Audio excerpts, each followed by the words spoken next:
Memaknai Hari Ibu sebagai Hari Perempuan. Dalam sejarahnya, Hari Ibu adalah hari yang disetujui oleh pemerintah.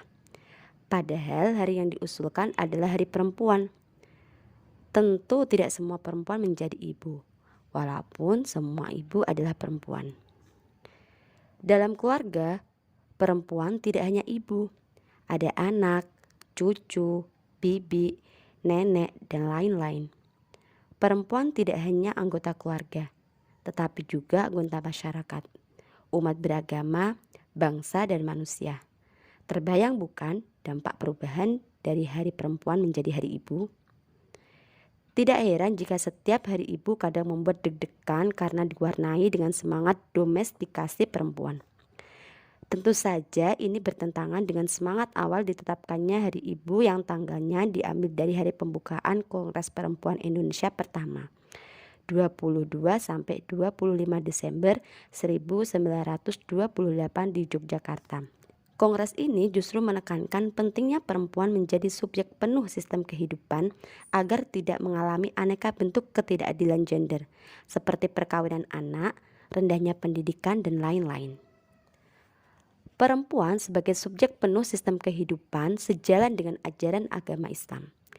Inilah konsekuensi dari tauhid dan amanah kekhalifahan manusia di muka bumi sebagai ajaran inti agama Islam. Tauhid. Tauhid menegaskan bahwa Tuhan itu satu, yaitu Allah. Menuhankan Allah tidak boleh sambil menuhankan apa dan siapapun selainnya. Orang bisa jatuh dalam posisi menuhankan selainnya tanpa menamainya Tuhan. Cirinya adalah ketaatan mutlak atau taat walau maksiat. Rasulullah mengingatkan ketaatan kepada makhluk itu bukan taat kepada figur, melainkan kepada nilai kebaikan. Pagar pembatas ketaatan kepada sesama makhluk adalah kebaikan, tidak menerjang maksiat atau hal yang dilarang Allah. Dalam sistem sosial al-abawi, tauhid memiliki kekuatan pembebasan yang revolusioner, bahwa perempuan tidak boleh menghamba kepada laki-laki. Sebaliknya, laki-laki dilarang keras memperlakukan perempuan sebagai hambanya. Dua-duanya dilarang membangun relasi penghambaan. Mengapa? Karena keduanya hanya hamba Allah. Kadang ada pertanyaan muncul, bolehkah istri menolak perintah suami dalam hal maksiat? Bolehkah anak menolak perintah orang tua dalam maksiat? Jawabannya jelas. Tidak hanya boleh, tapi wajib. Begitulah cara menolong suami dan orang tua saat mengajak maksiat, yaitu cegah atau hentikan. Tentu demikian juga sebaliknya. Status sebagai hanya hamba Allah ini bersifat melekat dalam diri manusia. Ia sudah ada sejak dalam kandungan hingga setelah mati. Karenanya, relasi apapun, baik dengan diri sendiri, antara manusia, dan antara makhluk, mesti menyesuaikan dengan status ini dan tidak melunturkannya. Kekhalifahan. Sebagai manusia, laki-laki dan perempuan sama-sama mengemban amanah sebagai khalifah fil ard. Misinya adalah mewujudkan kemaslahatan seluasnya di muka bumi. Ajaran ini juga mengandung konsekuensi revolusioner pada sistem patriarki. Amanah kekhalifahan menghendaki laki-laki dan perempuan sama-sama aktif bekerja sama mewujudkan kemaslahatan dalam sistem kehidupan. Dua-duanya adalah subjek penuh sistem kehidupan sehingga sama-sama wajib ikhtiar mewujudkan kemaslahatan sekaligus sama-sama berhak menikmatinya, baik dalam perkawinan, keluarga, masyarakat, negara, dan dunia. Apa arti amanah kekhalifahan manusia dalam sistem patriarki? Dalam sistem al-bawi, laki-laki aktif bersabda, sedangkan perempuan secara pasif menaatinya. Amanah kekhalifahan menghendaki keduanya aktif dalam mewujudkan kemaslahatan dan mengatasi kemafsadahan. Sebaliknya, sama-sama pasif untuk tidak bergerak melakukan kemafsadahan. Laki-laki dan perempuan adalah mitra dalam kemaslahatan di rumah, masyarakat, negara, bahkan dunia. Status dan amanah melekat manusia di atas berarti laki-laki dan perempuan mesti memperlakukan diri sendiri dan orang lain secara manusiawi.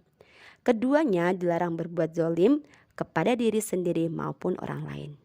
Dalam masyarakat patriarki, tauhid dan amanah kekhalifahan manusia berarti perintah untuk memanusiakan perempuan, baik sebagai bayi sehingga Islam melarang keras mengubur bayi perempuan hidup-hidup, sebagai saudara sedarah laki-laki sehingga Islam melarang hubungan seksual insest, sebagai istri sehingga menegaskan bahwa istri suami adalah berpasangan, sebagai ibu sehingga menegaskan bahwa ibu orang tua juga.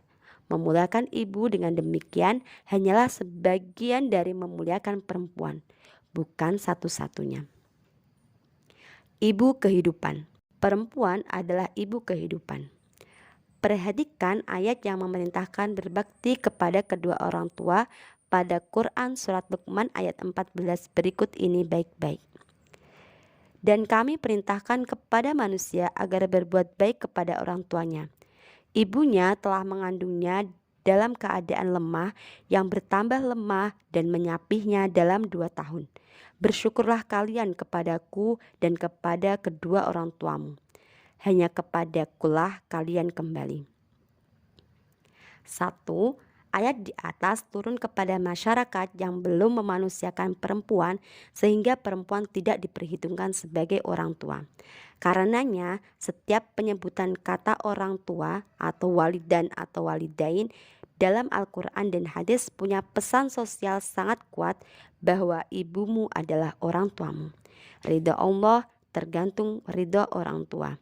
Secara sosial berarti ridha Allah tidak hanya tergantung kepada ayah, melainkan juga kepada ibu. 2. Ayat di atas memerintahkan berbuat baik kepada kedua orang tua. Tetapi sebab yang disebutkan hanyalah ibu yang mengalaminya, yakni hamil hingga menyusui. Maknanya, jangan jadikan fungsi reproduksi perempuan sebagai alasan untuk melakukan tindakan tidak manusiawi kepada mereka. 3. Penekanan fungsi reproduksi perempuan sebagai alasan memanusiakan perempuan menunjukkan pesan penting untuk tidak menjadikan laki-laki yang tidak hamil hingga menyusui sebagai standar kemanusiaan perempuan yang mengalaminya. Memanusiakan perempuan berarti menghormati fungsi reproduksi mereka. 4. Ayat tersebut ditunjukkan kepada manusia. Secara khusus, ayat ini mengandung perintah kepada anak untuk menghormati perempuan yang melahirkannya. Namun, jika dihubungkan dengan larangan Islam atas segala tindakan tidak manusiawi kepada perempuan, seperti penguburan bayi perempuan hidup-hidup, menjadikan mereka sebagai harta warisan, menyetubuhi mereka secara insest, dan lain-lain, ayat ini secara umum juga memerintahkan setiap anak manusia untuk menghormati perempuan sebagai ibu kehidupan, baik mereka yang melahirkanmu maupun bukan, baik mereka yang hamil hingga menyusui maupun tidak.